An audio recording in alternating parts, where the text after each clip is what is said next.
मित्रहो नमस्कार, मी अजिंक्य धुरगुडे आपल्या सगळ्यांचं माझ्या यूट्यूब चॅनल शब्दसाधक अजिंक्य धुरगुडेमध्ये सहर्ष स्वागत आहे। मित्रांनो, आजच्या व्हिडिओच्या माध्यमातून आपण वक्तृत्व सुधारण्यासाठी सगळ्यात महत्त्वाच्या 2 टिप्स बघणार आहोत। मित्रांनो, आपल्या आयुष्यामध्ये वक्तृत्वाला अनन्यसाधारण असं महत्त्व आहे। ज्ञानदेवे रचिला पाया, उभारले देवालया, नामा तयाचा किंकर, त्याने केला हो विस्तार। जनार्दन एकनाथ खांब दिला भागवत, तुका झालासे कळस, भजन करा सावकाश। भागवत धर्माची परंपरा ज्यांनी जपली, त्याचा पाया ज्यांनी भरला, ते संत ज्ञानेश्वर यांनी वक्तृत्व रूपामध्ये ज्ञानेश्वरी ही सच्चिदानंद बाबांना सांगितली आणि त्यानंतर सच्चिदानंद बाबांनी ती साहित्य रूपात घेतली, लिहिली। त्यामुळे साहित्याचं पहिलं रूप म्हणजे वक्तृत्व।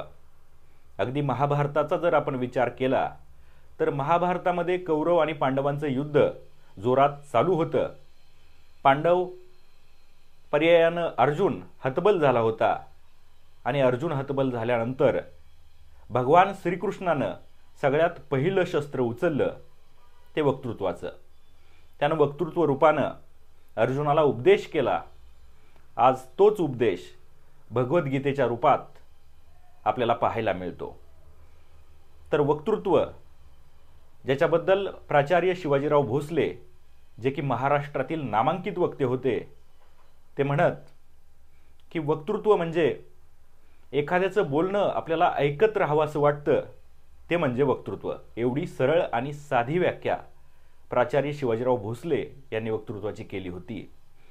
मित्रांनो, वक्तृत्व सुधारण्यासाठी सगळ्यात महत्त्वाच्या 2 टिप्स आपण बघायला गेलो तर सगळ्यात महत्त्वाची आणि पहिल्या क्रमांकाची टिप आहे की ज्याला वक्तृत्व सुधारावायचं आहे त्यानं उत्तम श्रोता असलं पाहिजे।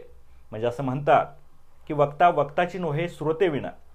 ज्यावेळेस आपल्याला एखादी व्यक्ती एखादी गोष्ट सांगत असेल त्यावेळेस चांगल्या पद्धतीनं आपण त्याचं श्रवण केलं पाहिजे। म्हणजे ज्यावेळेस आपण भाषण करणार आहोत, वक्तृत्व करणार आहोत, त्यावेळेस आपण त्या गोष्टी चांगल्या पद्धतीनं मांडू शकू। आणि दुसऱ्या क्रमांकाची टिप ही आहे की ज्याला वक्तृत्व सुधारावायचं आहे त्यानं उत्तम वाचक असलं पाहिजे। वाचनाबद्दल असं म्हणतात की दिसा माझी काहीतरी तेले हवे, प्रसंगी अखंडित वाचित जावे। वाचन केल्यानं मानवी मनाची मशागत होते। मित्रांनो, वाचन करून नुसतं थांबून आपल्याला चालणार नाही, तर केलेल्या वाचनावर मनन आणि चिंतन करणं हे तेवढंच गरजेचं आहे। ज्यावेळेस आपण वाचलेल्या गोष्टींवरती मनन करू, चिंतन करू, त्यावेळेस निश्चितच आपली शब्दशक्ती वाढणार आहे आणि ज्यावेळेस आपण भाषण करू त्यावेळी आपल्याला त्याचा निश्चितपणे फायदा झाल्याशिवाय राहणार नाही।